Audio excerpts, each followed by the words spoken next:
Welcome back to Foo's Files, the podcast for fans of the Foo Fighters. It's Dan here, hope you're all doing well. The band are steaming ahead with these pop-up shows. In fact, by the time you hear this, there will have been another one in New Haven, Connecticut, because I'm recording this on Tuesday evening. So that'll be show number 4 of this mini run that they're doing. Will they fit any more in before heading to Asia? Well, maybe, who knows.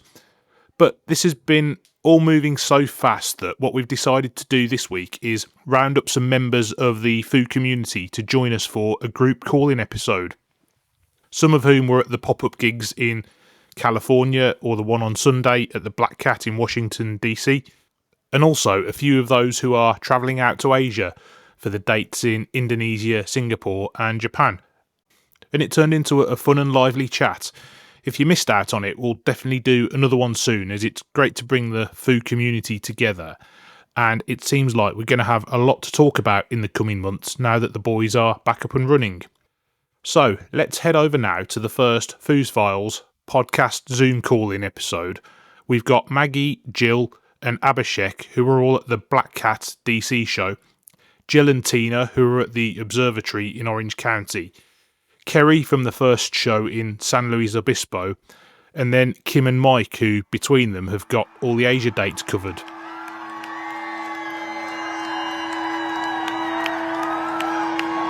What's up, Black Cat? Oh, home sweet home. They squeezed a lot of you motherfuckers in here tonight. I hope you're comfortable. It's gonna be a long fucking night, just you know. Righty then, welcome everyone to the podcast. I mean, everything's been moving so quickly since the Foos returned that I figured it'd be good to do an episode where we round up some of the community and have a good old lively chat about what's been happening, because, as I say, lots has happened really quickly. I was a bit worried that nobody was going to turn up for this, but we've got a nice busy room, so thank you for coming along. I know there's been a few of you that have been to some of the shows so far. I mean, I know it's a bit back to front, but who was at the, just to kind of keep us up to date, who was at the Black Cat this week? Anybody? Was that Maggie, you were, yeah? Yeah, as was I. Yeah. Oh, you both were? Okay. Yes, we were line buddies. Well, yeah. Oh, great. Do you guys want to kick off then and tell us a bit about that? Because it was like, that was the one where it felt like you all knew what was going on and the line had formed, and then tickets almost dropped pretty much at door time, didn't they? So Yeah, they did. There were definitely some rumblings, some rumors, and I think just because DC is Dave's home area, I think just a lot of us were really hoping and thinking there's probably going to be a DC show. So I definitely had my eyes peeled. Let's see, there was an event on the Black Cat website, the back to school dance party with DJ Paul and pals. And that was kind of what really started it for me, because I was poking around looking at venues and thinking, okay, is the 9:30 Club available? What dates are they available? What dates are these other venues available? And the Black Cat had this show that just looked a little sus, and that was definitely part of what fueled the speculation for me. I don't know. I don't know how much. I don't want to talk too much. you didn't have any doubt though at any point and go, are we queuing up at the right place here? There definitely was some doubt along the way, I feel like, because a lot of people felt like it might be the 9:30 Club. They also had some availability, and because Foos had played there before, so definitely there was some question whether we were at the right place or not, but eventually we found out we were indeed at the right place. So you guys were line buddies then. Whereabouts were you in the sort of scheme of things when by the time you guys got there? How many people were you one like among the early arrivers or I think so. I mean, similar to Maggie, like someone had posted on Reddit saying they have it on good authority that they're going to play the Black Cat on such and such date, and then that post was deleted. But that obviously set us all off, at least me and my wife. And then we I live in DC.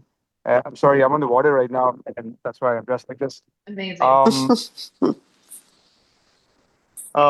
Yeah, and then by Friday evening, we decided to kill speculation by just drive down to Black Cat, and we saw two people sitting on the bed, and they were happy to share information that, they had double checked with 930 Club that it was Black Cat. So then I decided to sit on that bench and didn't leave.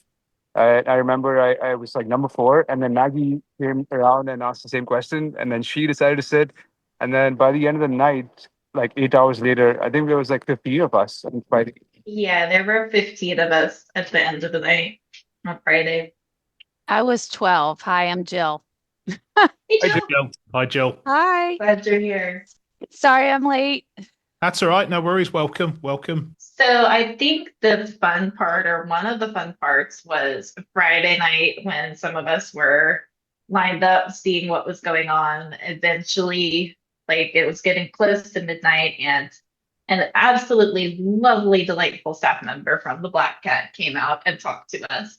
And she obviously couldn't confirm what was happening, but she could just kind of say, "Hey, I see that you guys are here for the dance party." And so we had a long conversation about the dance party.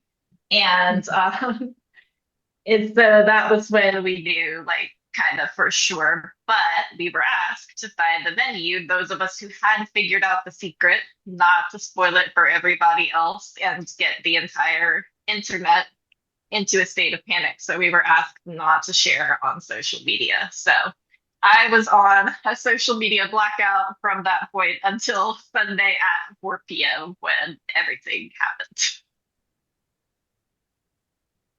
So from the announcement then, that was about, as you say, late afternoon. Between then and the tickets actually being available, what's the kind of gap? It was pretty much straight away, right? Yeah, I do think people who lived in the area were figuring it out Sunday more and more during the day, especially as they started to see the line grow. And then when they did actually make the announcement, I know I saw people come by us just like running to the back of the line, and it definitely escalated pretty quickly. Sure did. How many tickets? I'm sorry. How many people were in line before they actually made the announcement? I want to say Yeah. it was just 30 or 40 people max before the announcement. And I was a little surprised the fact that it's DC and that more people haven't found out yet. But then within like 1 hour after the announcement, it was like 1,000 people. That's my recollection.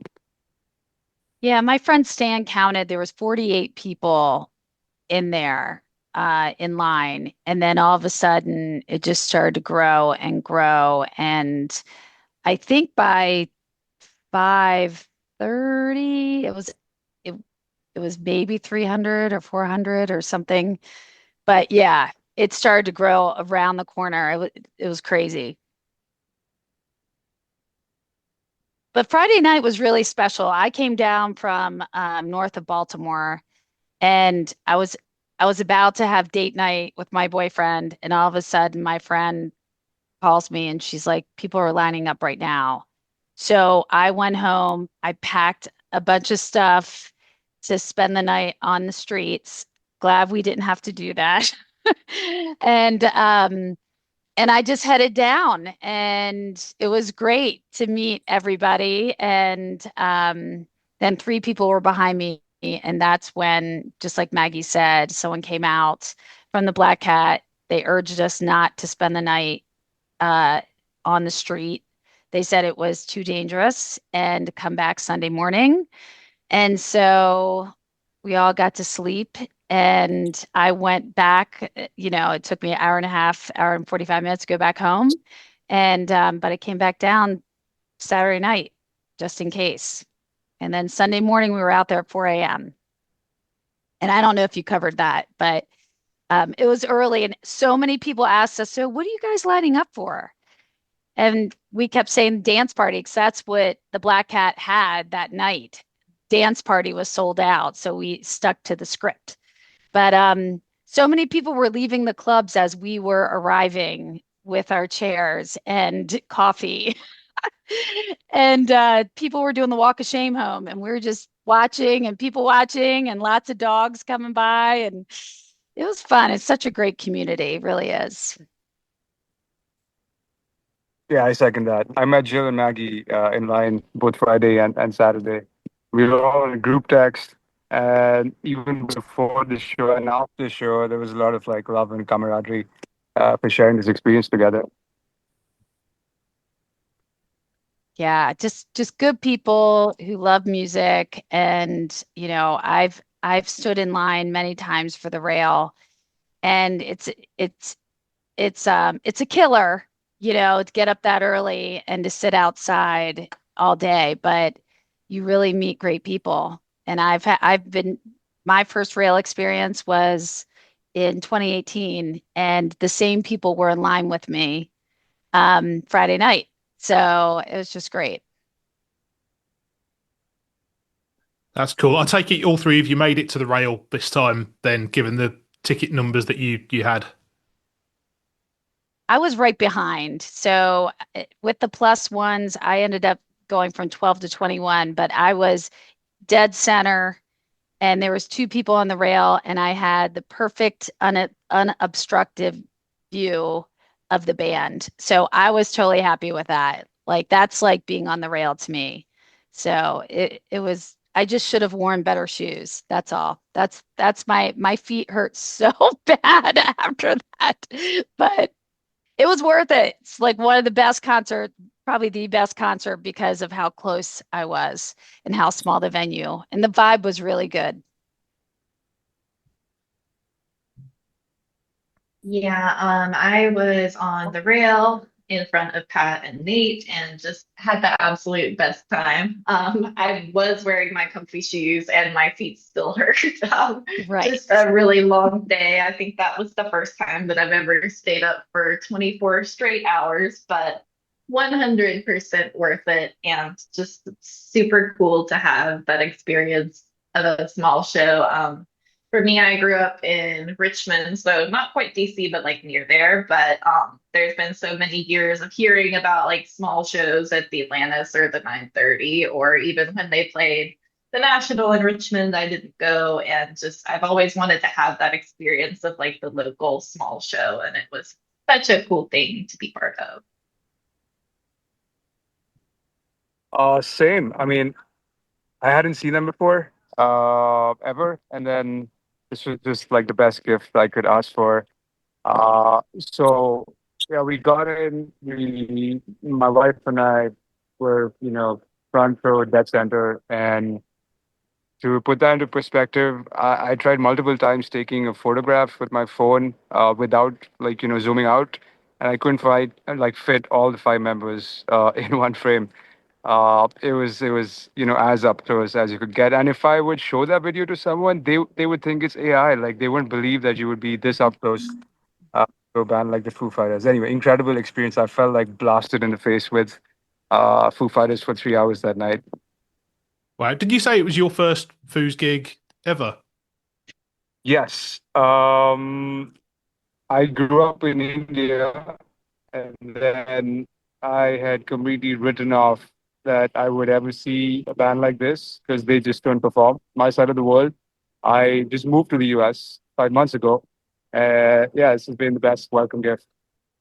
That's awesome. What a first show. Is it Abhishek you pronounced? Yeah, sorry, I forgot to get you to introduce yourself. I wish the listeners would be able to see where you are at the moment because I've never joined a Zoom call with anyone on the river before. That's brilliant. So life jacket and all. So yeah, that's great.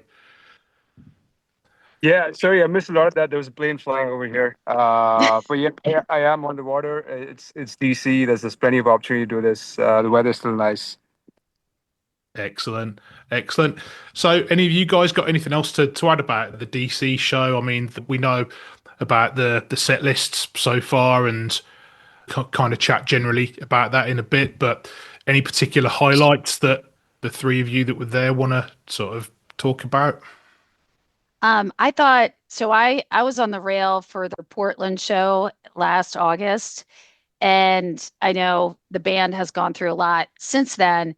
The vibe was so much better at this show. It was relaxed. They were laughing. Um, Dave seemed to be happy and light. Um, and it's his hometown. I grew up outside of DC on the Maryland side. And he grew up outside of DC on the Virginia side. And he always talks about coming home. And I thought that was special. And I don't know. I would say it was probably, I've seen the Foo Fighters 18 times. And this is my 18th. And it was probably the best show just because I felt like they were playing in my living room and they were just relaxed and fun. And yeah, the vibe was, I think, way better than what I saw in Portland.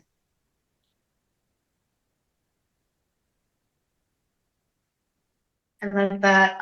For me, I guess this was my 10th show. I think I saw five last year.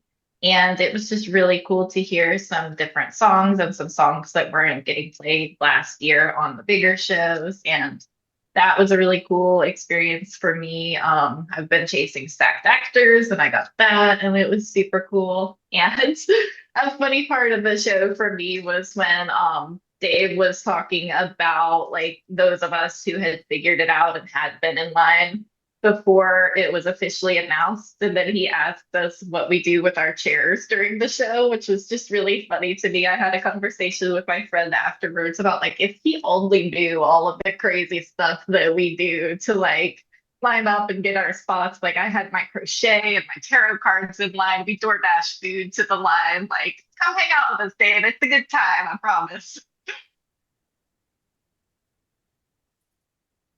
Um, Yeah, I think if I want to recall like a highlight from the show, first of all, it's like a 2.5, 3 hour playlist of all their old stuff, mainly. But yeah, because of where I was located, there's something about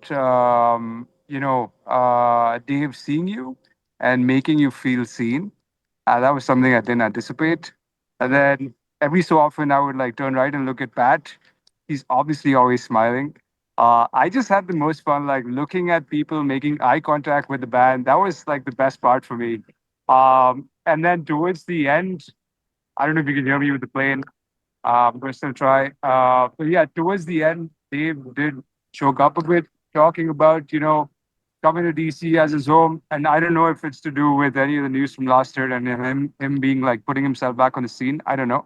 But yeah, all in all, this just felt special because his hometown and whatnot, which is to my left right now. I'm on the Potomac.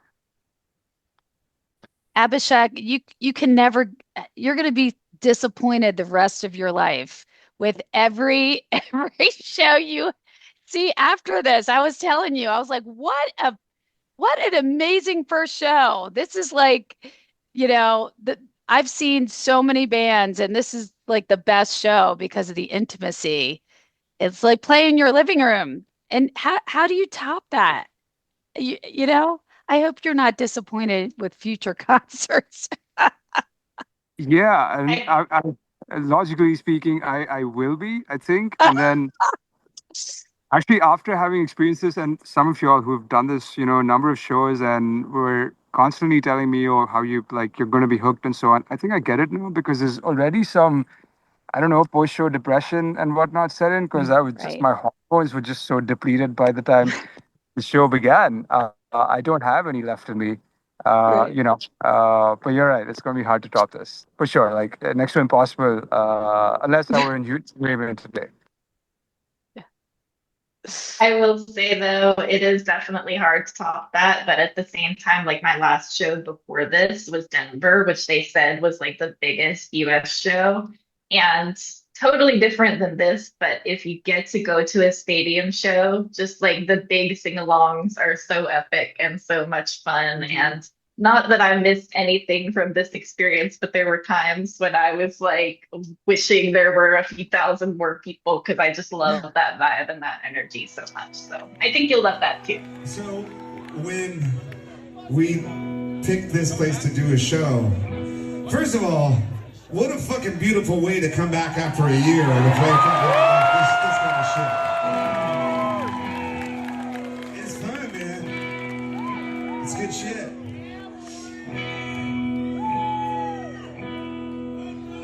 I lost my train of thought. Anyway, you know, when you guys are like lining up to get the tickets and shit like that, our people are like taking videos and pictures and stuff, and they send me these things, and I see the line around the fucking block, and I just have to say, I'm so fucking appreciative that you people waited that long and are here. Awesome. That's great. I know we've got a few people on that we've got Jill and Tina. I believe, were you at the observatory last week? Is that right?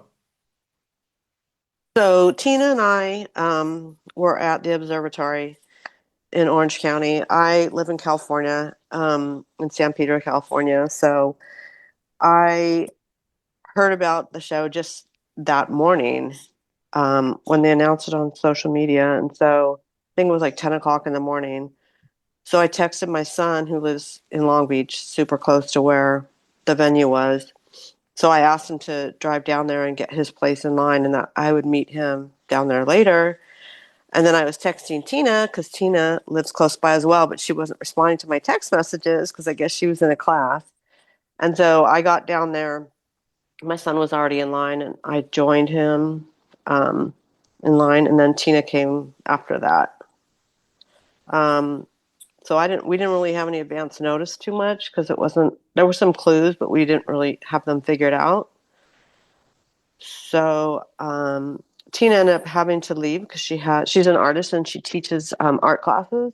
So it was just my son and I, and they didn't do wristbands there and they didn't number anybody. So it was a lot of line cutting there.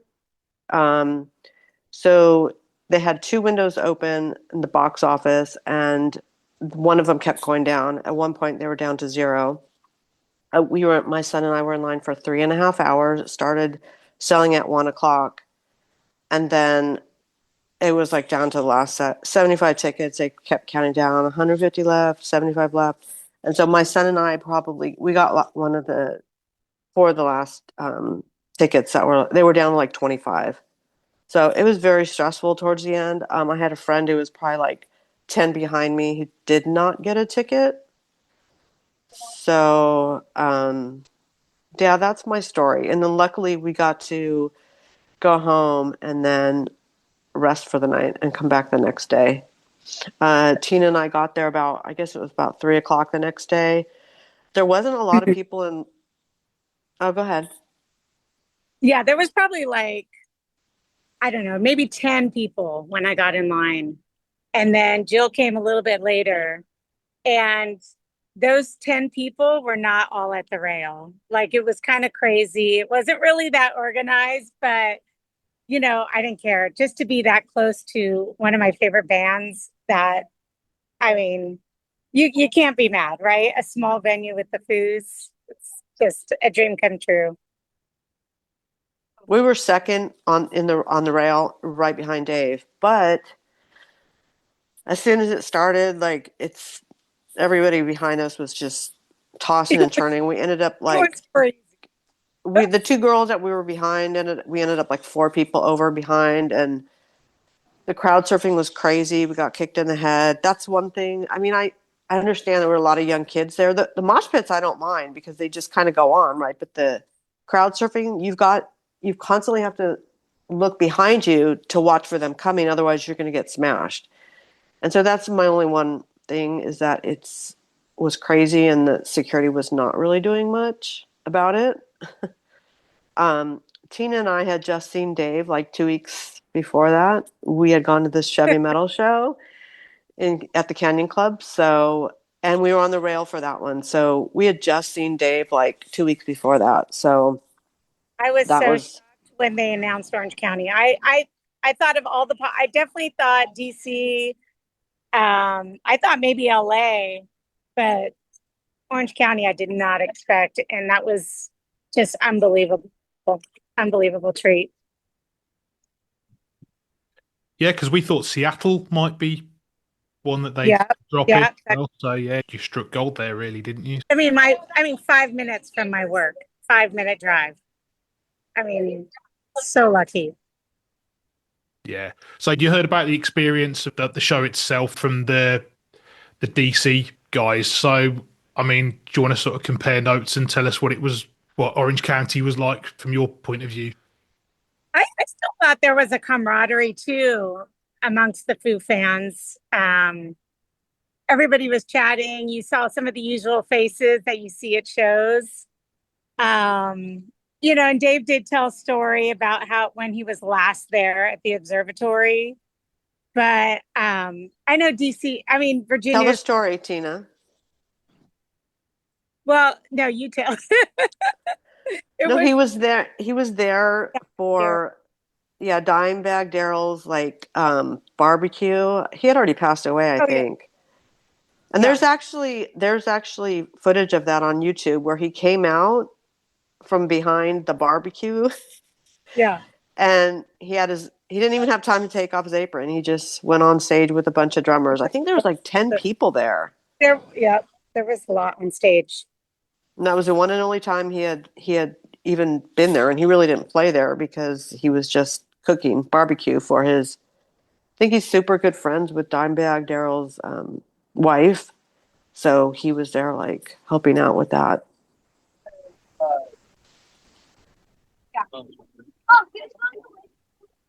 Trying to think what else. There's a lot of the same songs that they played. I was super excited to see some of those old songs, and plus my two boys were there who are not really fans of the Foo Fighters, but they were super excited to be there, and they were taking pictures of me because I was way in the front and they were way in the back, and they're like super worried about me. They're like, we knew you were you were right in the firing line. And I was like, oh my gosh, because again, on the rail you get all these crowd surfers, and that was the one thing I was very surprised about, that there was just so many of them, and it was girls. Most of the crowd surfers were girls. It wasn't even that many guys. Fans now, though, because they were amped up after the show as much as we were. So, well, my older son went to the Taylor Hawkins tribute concert with me, so he's been around like them before, and so now I'm trying to get my younger one, but they're older, so they have their own musical taste. But I was excited that they got to go and be there with me, and even though I didn't see them. Dude, don't forget that. What? We got the cassette tapes. Oh, okay. So the day before, in line, one of the guys from the Foo Fighters social media. So I was wearing not this one, but a Taylor Hawkins shirt, and then my son was too, because he was at the show and he bought his own T-shirt. And Tina was there; she was from work, so she was just wearing regular clothes. And he came right up to us and he was like, I love your attire. He was like, I want to give you a mixtape. So he gave us two. And I was like, wait, one for Tina. Because my son, like, he doesn't, he didn't really care about that, but it was for him because it was his shirt. And so he took a picture. He's like, I'd like to get a picture with you guys. He's like, check out, Foo Fighters stories. And literally like an hour later, there we were, like on the Foo Fighters stories. So that was kind of funny. I had people reaching out to me. I'm like, there you are. And it's like, how'd you get the mixtape? So we got the mixtape. Much better. What was that? I said it made standing in the heat and much better. Yeah. I was gonna ask if anyone got a mixtape, because I saw a couple of people who were at the San Luis Obispo show, and they said we were so close to getting one, and I think they came out in a couple of batches and they just missed out on getting hold of one. So it's good to speak to someone who actually managed to get hold of one. So of course, we're not going to open it. Yet. I'm keeping it pristine. Well, who's got a cassette player now anyway? So you know. Oh, my son in his I know, car, we have he was one ready too, to take it. It's like, but no, I you will can't not take it. dare risk it. Oh, and I I'm want wearing a Foo Fighters t-shirt, $20 at the show, which I mean, when do you get a $20 shirt anywhere anymore? So true. Yeah.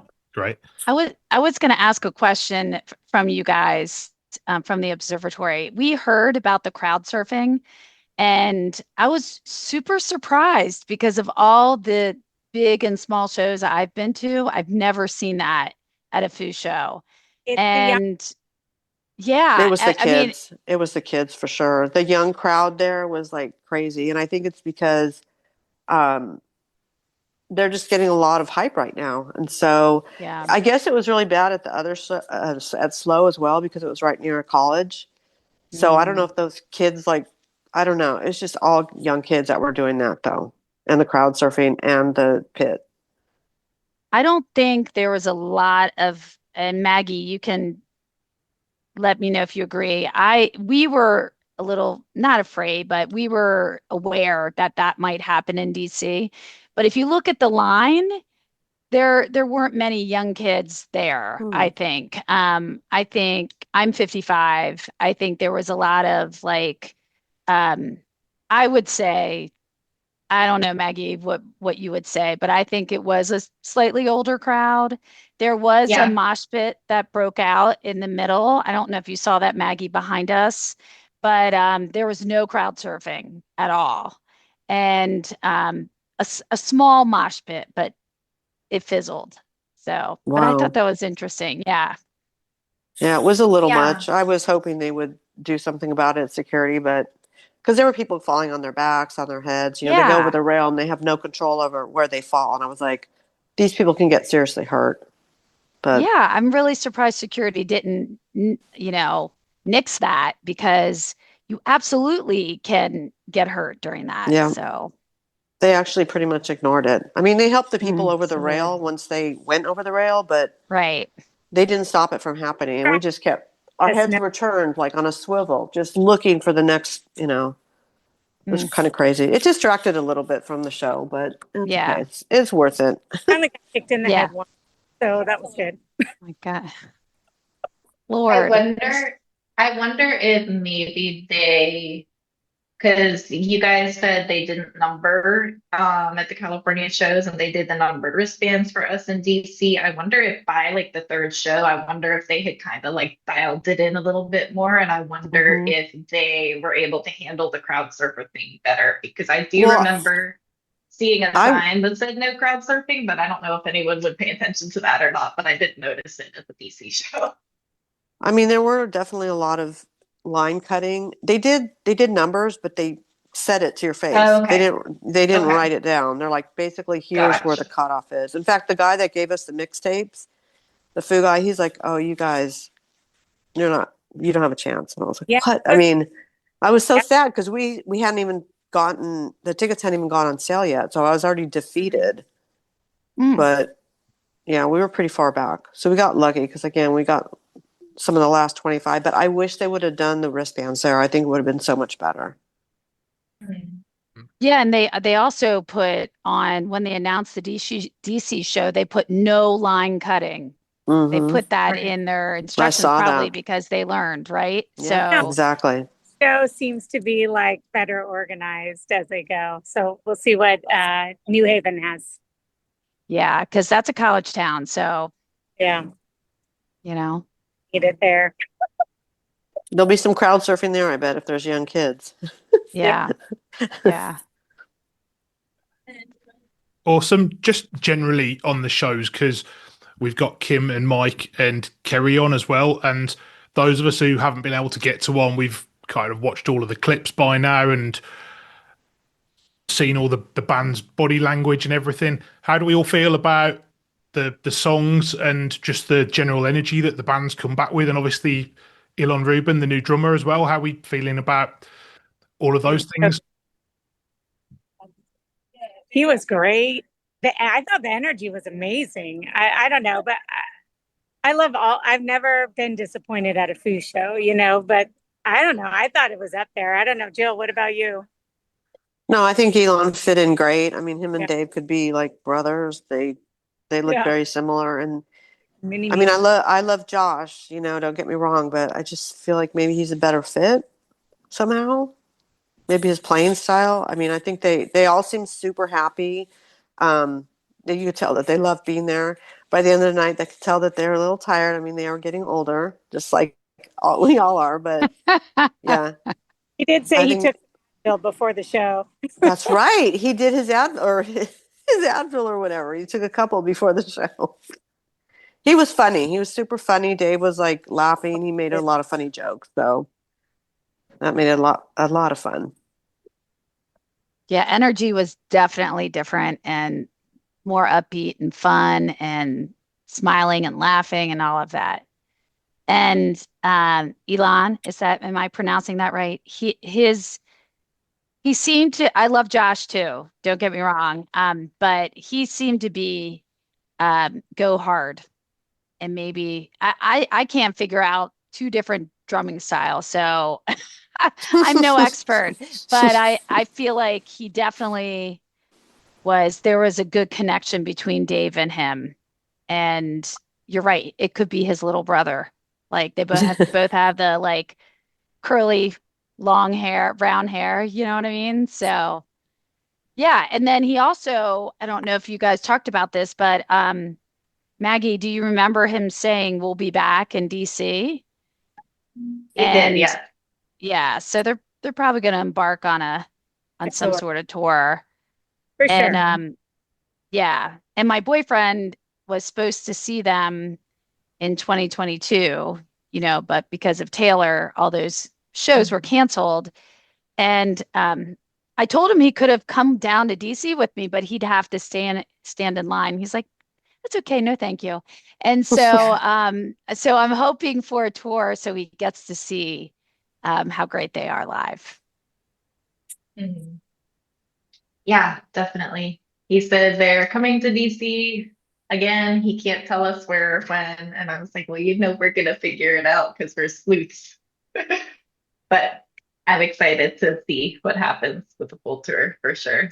Yeah, I echo what everybody said. The energy was great. Dave's voice sounded great. It was definitely the older, deeper cuts, definitely some screamier stuff. He did make a comment during Shame Shame that he loved this song because he wasn't screaming bloody murder. That's right.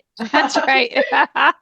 But he was in great voice. And something I think that nobody's talked about yet is the arrangements. Like compared to last year's stadium tour, like the arrangements for the smaller shows were definitely more compact. Like we didn't do the whole "Do you love rock and roll" kind of thing like we usually do on the bigger shows. It was like the songs were more straightforward as far as how they were recorded. And I feel like that is part of the reason why we got more songs. And so that was another thing that was kind of fun and different. Mhm. It's an interesting point that because the stadium shows when they put all the dressing on and they do the jamming and all the extended band intros, and somebody who I spoke to who knows a lot about these things said, "Oh, they do it to save Dave's voice," and I was like, "Well, I kind of get that," but then he starts doing "Sabotage" by the Beastie Boys, which, if you're trying to save your voice, it's probably the worst song you could possibly pick to do that. So, Would you please welcome this badass motherfucker that's playing drums? Is in the living room, and you guys say, "Hey, you're alive."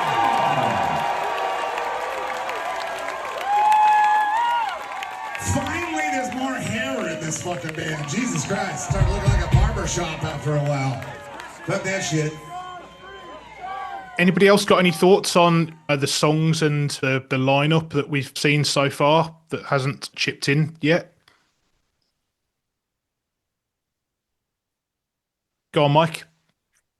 So, as somebody who was unable to go to any of the shows, I was already having a bunch of FOMO, and this really exacerbated it. So I'm like super jealous, but especially because I had a couple of opportunities. Like I'm in Northern California, so it's about 3.5, 4 hours to get to San Luis Obispo. So like I found out like right when it happened. But like even if I would have left right that minute, I might not have made it for tickets. Plus, I was working at an event, so it didn't work out. But I'm so happy for you guys, but I'm also super jealous. But you know, I'm really I tried to I really wish they would make up that date in '95 that they missed in Sacramento, because that was the first time I would have ever seen them in May of 2015. I'm sorry, 1995. Oh my God. And yeah, that would have been a great. It would have been just like one of these shows, except for the place that was holding them, the press room, only held about 100 people. So it would have been crazy. Well, we're all going to be super jealous of you in a minute when we talk about Tokyo. So throw it back at you. Fair play. Kerry, did you want to say something? The floor is yours. Go for it. Okay, so I was also at the Chevy Metal show with Tina and Jill, and I was sitting at a table back by the entrance to the back stage area. And last year, when we sat there, we got to see a lot of the band members going in and out, and I met one of the backstage people. So at that show, I had emailed or messaged him beforehand and said, hey, if you see Dave Grohl, he's like, who's Dave Grohl? So I sent him a picture of Dave Grohl, and he brought Dave out to meet us. Now, unfortunately, because I had my 13-year-old with me, unfortunately, I wish I would have had one less adult beverage before this happened, because I was a mess. But he signed my leg above my little tattoo of him, a little stick Dave. And then with the San Luis Obispo show, I didn't see the message, the post, until about 9 o'clock at night. And so I'd seen, oh, we can't line up till 7. So I said to my son, so do you want to try to go do this? And he said, yeah. And so we decided to leave at 3 in the morning. We live down by LA, so it's a 3.5-hour drive. We drove up. We get there, we could see the line was like at least 3 blocks of people, and it was doubling back. And I was like, I don't think we're going to get these, but we're going to go for it anyway. So we got in line. We waited in line, let's see, 3.5 hours maybe. And people kept coming over and saying, you're not going to get tickets, guys. Like, if you weren't here at 11 o'clock last night, you're not going to get them. And we're like, well, we're going to stay anyway. So we stayed. We hung out. They sold out the tickets. So we were like, okay. So my son looked really disappointed. He was exhausted. He's young. And we went to get something to eat. And then we talked to a few of our friends that were at the front of the line waiting and queuing for that night. And they were like, hey, the record store, Boo Boo Records, where I had my shirt on, down the street, they're giving away 2 sets of tickets. So we're like, why not? Let's go. So we went down, we put in for the ticket raffle. And then I got a hotel room like close by. So we checked into the hotel early, got a nap, got a shower, went back over. We were going to go and have dinner and hang out next to the venue and see if we could hear sound check and then hear the show.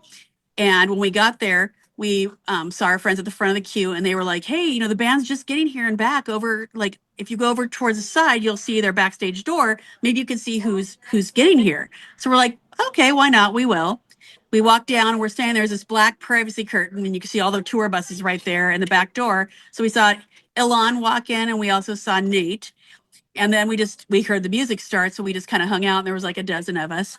And then everybody left but my son and I and one guy. So we're staying there, and we're talking about our story, about how we'd come up, and oh well. And as we're talking, a guy peeks his head through the curtains and says, did you guys get tickets to the show tonight? We all looked at each other, we're all, no. And he said, hang on. And he popped his head back in, then back out to us again and said, there are 3 of you? We're like, yeah. And he said, go to the front, ask for this person. They're going to sell you 3 tickets. We're like, so we were like, okay. So we walk up to the front, and he said, do not tell anybody anything. Don't say anything about this. We're like, okay. So we go up to the front, we're staying there, and all the people up front are like, we don't know who you're asking for, but just stay here. And we're like, okay. And we waited about 20 minutes, and the lady comes out and goes, so I heard you guys drove since like 3 a.m. and da-da-da-da-da. Knew our whole story. And we're like, I don't know who this person is. And she said, yeah, so the only person that can make this happen is the person you happen to run into. And we're supposed to sell you 3 tickets. Like, I'm going to use my phone so you can pay for it. So I paid for all 3 tickets. The guy that was with us, I don't know who he was. Okay. We had no idea who he was. I'm like, cool, I'll pay for it. So she said, just don't say anything, come back and get in line later, enjoy the show. We're like, holy crap, are you kidding me? So we go and we eat, and he bought us dinner. This guy, his name was Scott. He was friends with the owner of Boo Boo Records, and he had also tried to get a ticket at the shop, which the owner felt so bad for us because we didn't get the ticket that he gave me one of the cassettes. So that was really cool. So anyway, we go back after we eat, and we ran into Jordan, Dave's wife, and Violet at the restaurant because it was right next door to the venue. It's this pizza place. We saw both of them while we were over there. We get in line. We didn't say anything to anybody. We just waited, and as soon as we had our wristbands, we were like, oh, we're in. So we didn't get up front, and the crowd surfing and slow was really bad. Like, there was a guy with a crutch. You could see him being carried along in one of my videos with his crutch up in the air, and I'm like, oh my God, someone's gonna get hurt. And I would see people floating, and then all of a sudden I see feet and nothing, and I'm thinking, man, I was so glad I wasn't up front for that. We were sitting in the seats, like right behind the pit area, and we could see perfectly. It was like such a small venue. So, it was amazing. Oh, they had put a teaser about putting a couple cassettes at the Madonna Inn. So before we went to the venue, after we had the hotel room, we rushed over there, and both of them were gone. And I'm like, crap. But they gave us, the owner gave us one at Boo Boo Records. That was really cool. But my son, by the last two songs, he was passed out in the chair next to me because it had been such a long day. But it was like the most epic experience. And it was just, I kept saying, magic happens. We're just going to hang out and see what happens. And, I was behind a couple thousand people in that line. So I thought there's no way. And my son even was like, we're just not going to get lucky this time. It's okay. And then this guy pops his head out and magic happens, and we got seats. So I have to say, it was, I've been to 4 other Foo Fighters shows. We did Boston a few years ago, which was ridiculously crowded and hectic. We did Phoenix, where I got seats right behind the pit. So my son actually got to see the show. And then we did both LA shows this last year. The first one we stayed in our seats, and the second one our friend got us on the floor. So we were on the rail over to the right.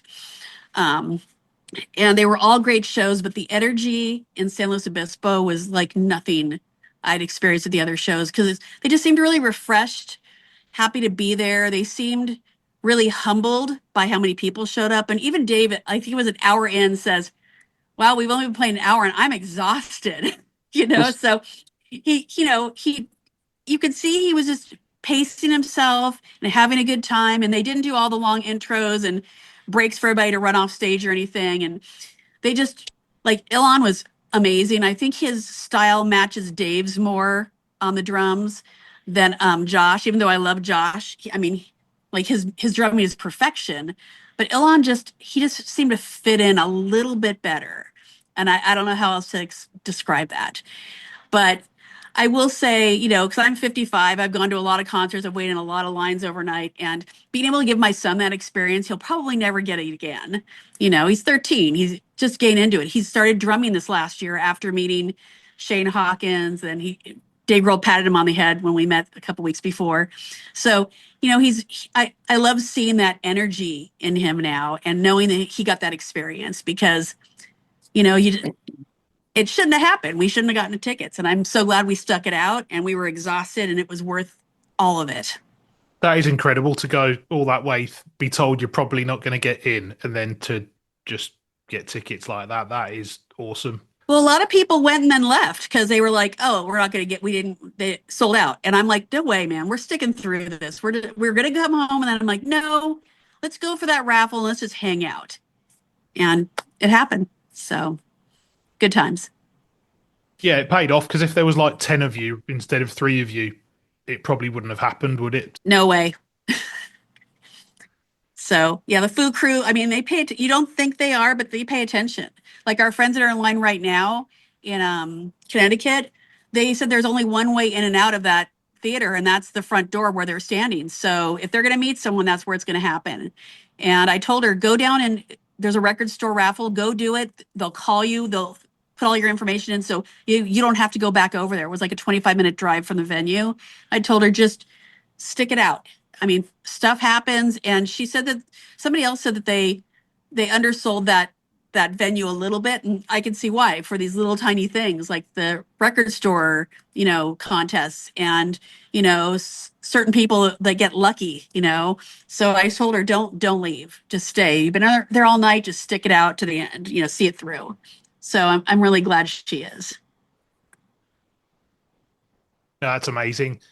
Yeah, I mean, there's some of us here in the UK, we're just incredibly jealous that you've been getting these pop-up shows, and hopefully maybe next year now we'll get some.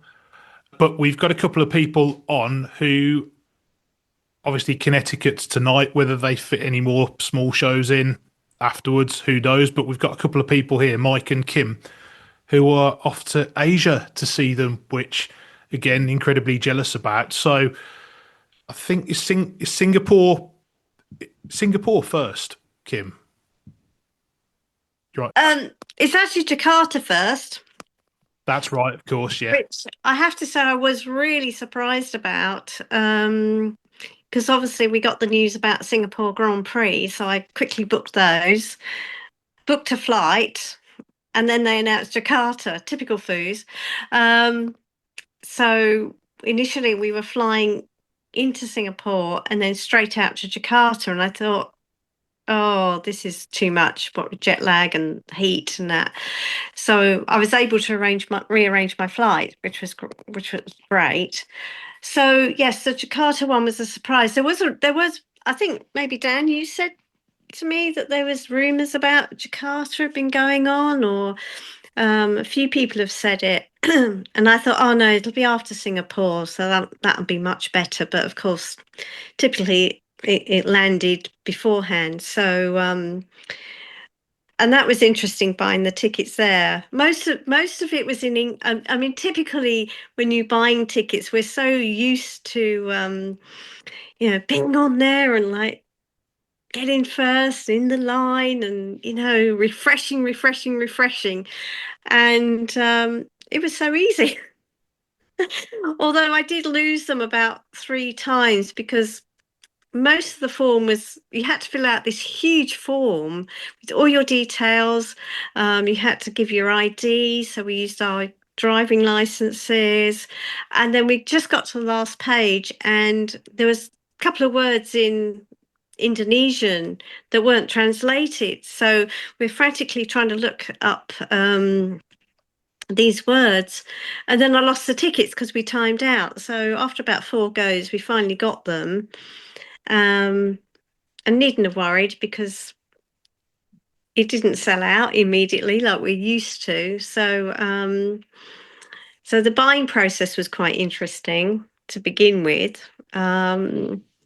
Singapore Grand Prix were pretty easy to buy. So you don't actually buy a concert ticket for that. You buy a pass to go to a zone in the Grand Prix area, and then the concerts are basically they're basically a freebie to the race goers. So and I've heard that most people are going for the race. So no doubt there'll be a few of us who are just there for the guys, and we'll be camped out in front of the stage all day. But yeah, so it's going to be interesting. Muse played Jakarta last week, so I was able to gather quite a lot of information about how things will run from that. And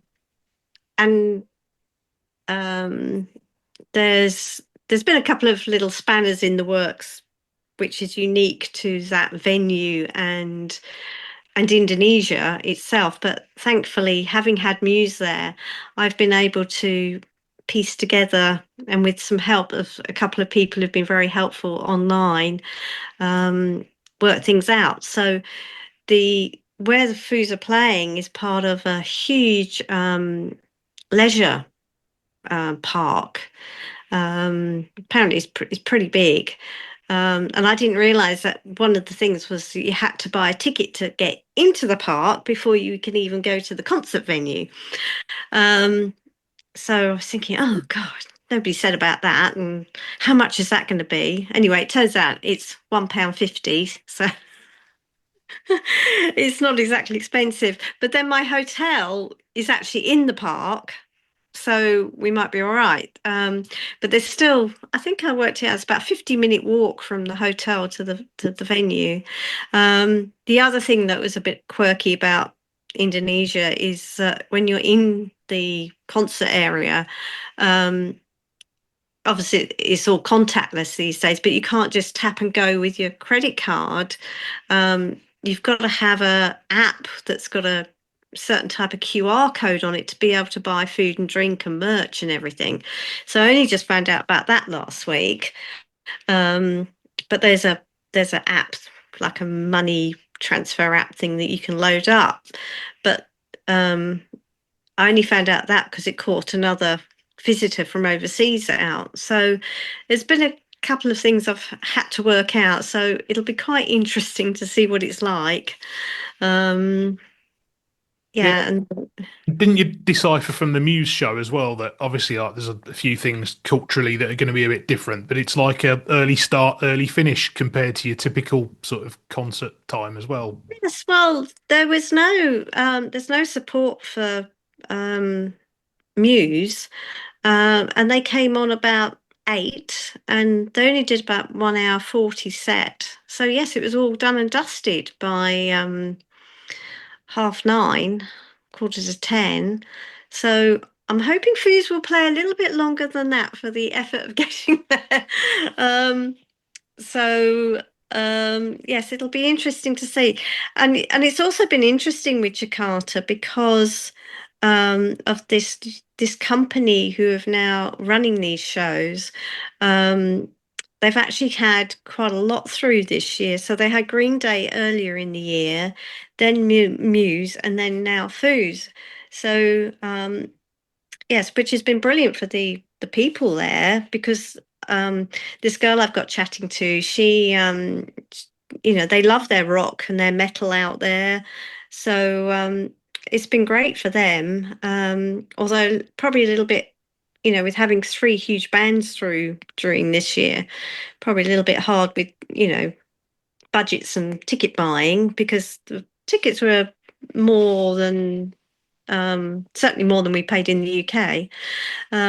So yeah, so maybe some other bands might put Jakarta on the map if these 3 big bands this year are successful. So yeah, so it'll be interesting to see how long a set Foos do. I mean, I'm hoping it'll be the usual 2.5 hours. So I know Singapore is only 2 hours, and obviously they're playing to a much wider audience. So I'd imagine it's probably going to be more of the hits and that. So Yeah, these Formula One Grand Prix shows are incredible because, like, a friend of mine goes to Silverstone every year, and as you say, it's an aside to the race, really. But the lineups, like, haven't you got like Elton John and a few others playing as well? Yeah, there's Elton John on Grand Prix night, and there's what's his name? Lewis Capaldi. There's Smashing Pumpkins. Yeah, so there's quite a good lineup, and Singapore. Oh, well, I mean the Middle Eastern Grand Prix usually have a great lineup because obviously Foos played there. Was it last year? The year before? Yeah.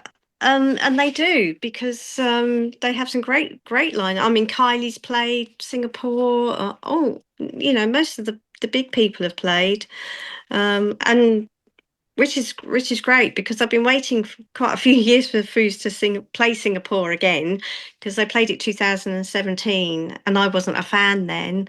And I just thought, oh great, I can't wait for them, to actually play Singapore again, and I'll be there because I've been there so many times. It's like my second home. So it's because I used it as, we've always loved the place, and in my previous life, in my previous job, I used to go out there for the air shows, and it was always a good stopping off point. I've got friends out there, so yes, that's going to be. I'm very excited about seeing them there. be a bit hot, but there we go. I mean, I've done 40-degree lineups in Sydney and LA, so hopefully we'll be still standing by the time the guys come on stage.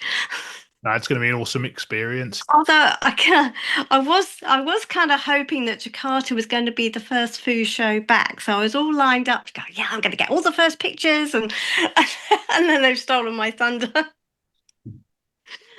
And I'm very, and on the behalf of the UK, we're all very envious of these small shows.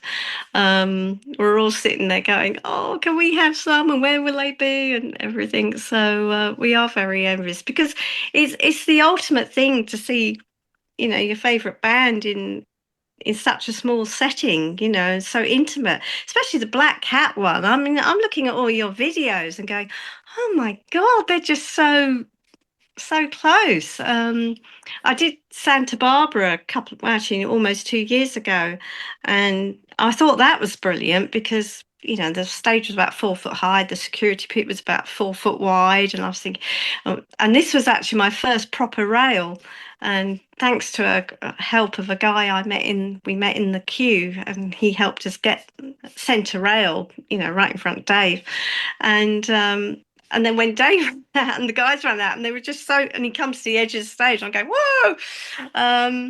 So that was very exciting. But, to have that, but although the stage was quite big, so their actual mic and monitor setups were actually quite far back. But when I'm looking at these small club shows and I'm thinking, oh, wow. And hopefully one day we'll get that experience.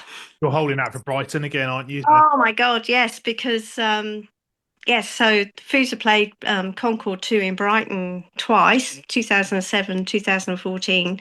Actually, funny enough, 2007, I was back home from Australia when they played that gig, and I probably walked past that day thinking, what the hell's going on here?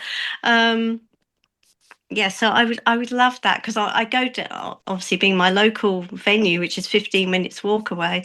I'm down there quite a bit, and I saw the Hives there a couple of weeks ago, and I saw them obviously supporting Foos in LA and San Diego last year, and I was thinking, oh my God, how are they going to do all their activities on this tiny stage? But they were brilliant, absolutely fantastic.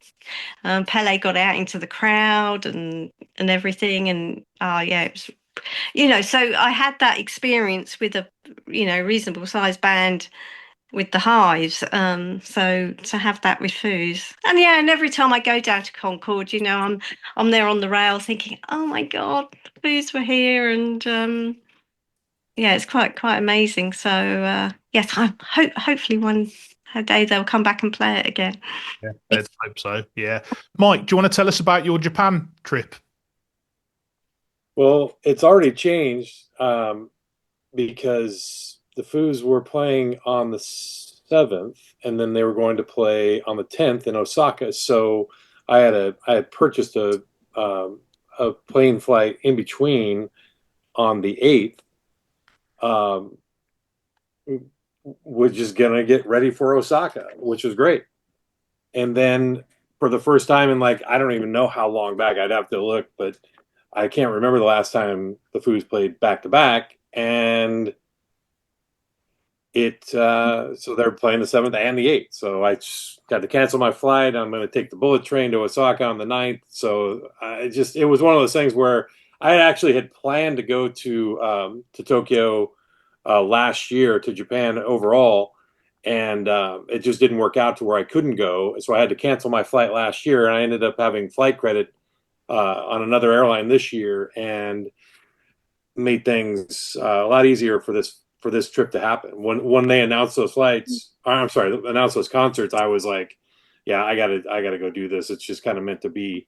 And then and thanks to Kim, she helped me work out the tickets, because it was not the easiest thing to try to purchase tickets on their sites. Even with Google Translate, it does a pretty good job, but it does not translate everything. So it was a little dicey there for a minute, but and they do sell via lottery. So depending on what section you pick and how that all goes, it's like, first choice, second choice, third choice. I was lucky enough to get in the seated section that I wanted. I am unlike a lot of our my fellow Foo fans. I am not a big rail or up front person at this point in my advanced stage. I am now looking for the best opportunity to sit down and enjoy the show. Yeah, the good thing about that is you can watch all the chaos going on in front of you, though, can't you? Oh yeah, you get to see everything. It's funny because I have this thing, and I know Kim takes wonderful pictures. I know a lot of other guys and gals in the group do as well. My thing is like I try to kind of just capture little moments here and there. And the one thing that I love to capture is I kind of like to go to the back of the venue wherever we are. In Australia, at a couple of the stadiums there where there's like 80,000 people, I had a couple of really cool shots of just kind of looking at the entire thing. Wasn't real close to the stage, of course, but it was still fun. Yeah. So you doing one Tokyo and Osaka, or are you doing both Tokyos? Did you say? Yeah, both Tokyos and Osaka. When they announced the second show in Tokyo, it's still there's still seats available for it. It was interesting because it was getting close to a sellout. I think what happened, and then they announced the second show. The first show sold out, and then I think you could still go on there as of a couple of days ago and get tickets for the second Tokyo show. That should be good. Japanese crowds are known for being pretty enthusiastic. So yeah, it should be a good experience. I'm very curious to see what the set list will be like in comparison to what you guys got to see in Slow and back east, because it's obviously it's a tune-up type of thing too, but the Japanese audience obviously has their favorites, and maybe they might play a song or two there. That's what I'm kind of hoping for. I know I did see one thing, and I was trying to do a little research. I couldn't really find out like the most popular Foo songs in Japan, but the Greatest Hits album is exactly the same in the Japanese release, except for they did a live version of Band on the Run that's on the Greatest Hits in Japan. So that would be kind of cool to see live if they do that. Yeah, that was going to be my next question, actually, about what we might get, or what you might get, even talking about it as if I'm going to be there, which I'm not, but I'll be watching all the clips. Come on over, there's still tickets. I wish. Yeah, because I mean, we probably expecting a bit less of the deep cuts, because this was it was a bit of a novelty for the small shows, and I guess they haven't been to Japan for a while. They haven't seen any of the last previous album and whatnot, so I guess we're expecting more of the same from the last couple of years, maybe. So that's what I was thinking. Yeah, I think the last couple of the last tour, I think this is almost like kind of an ad hoc extension of it in a way.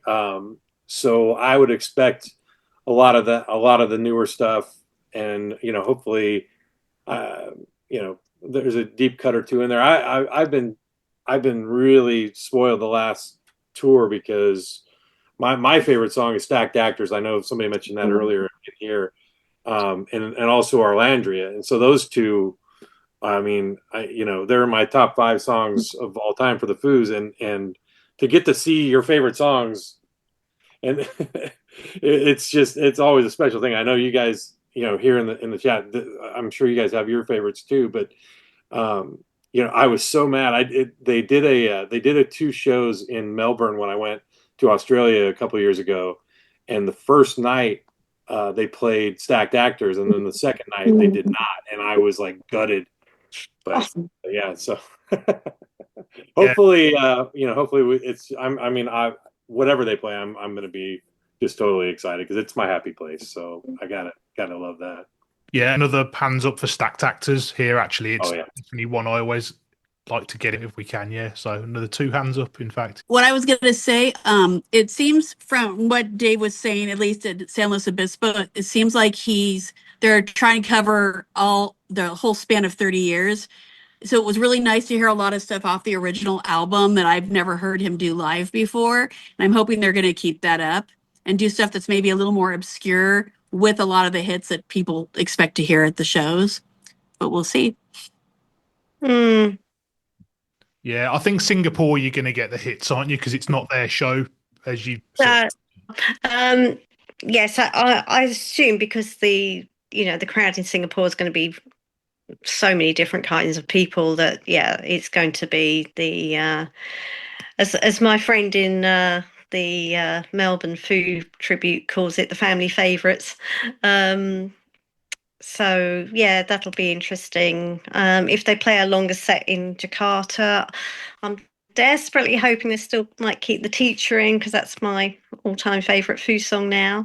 And I'd love to see that again live. I mean, I've seen it so many times live, but you can never tire of hearing and seeing it live. So it'll be interesting. I kind of half thought they might release something before these Asian shows come up, like a new single or something, but probably not now. So and I think, again, because obviously places like Jakarta haven't seen them for it's quite a long time. I think they're just going to be happy to hear whatever they're going to sing. Like most of the time we are. I mean, I know some of this whole thing, that's been going on about, no one hates us more like our fans, and we playing the old stuff because that's what our fans like. To be honest, I mean, I'm always happy to go and see them, and I don't really care what they sing as long as they're singing something. I mean, I have been lucky over the years. I mean, I have heard quite a few rare deep cuts. On my very first show in Melbourne, I got Let It Die for All the Cows, and I didn't really realise the significance of either of those at the time because I was such a newbie. And Let It Die was actually the song that got me into them. They played this song like a third of the way through the set, and it starts off all pretty, and then it just like bam, and I was like, oh my god, this is amazing. And I got to remember this song, and I just went home and played it on loop, and that was it. And here we are, 24 shows later, and so it kind of makes me wonder about people who go to shows, because I was very new then. I'd bought Concrete and Gold and listened to that, and I'd listened to a few of the the hits on Spotify, but then they played this real deep cut, and I was just going, wow.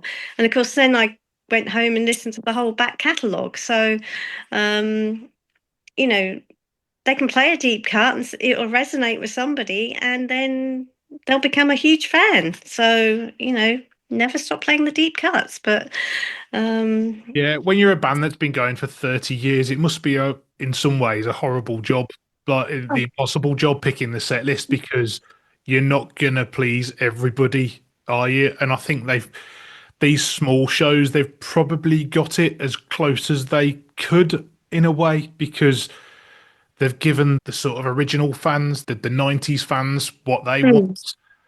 Yeah, And they've kept some of the hits in, and there's been things of Colour and the Shape and everything else. So it's a thankless task, isn't it, when you've got that many songs to get it right? It is. And I mean, coming in when I did, I mean, probably my favourite era was ESPG. I mean, so I'm kind of like that. My favourite songs are all around that sort of mid era. I mean, I love the old ones, but I think once they got into the more melodic ones of around the ESPG, In Your Honor, and all that era. I mean, I know they don't aren't so keen on it, but One by One, I think is a I love that album, and because it's got Comeback on it, and that is just fantastic song.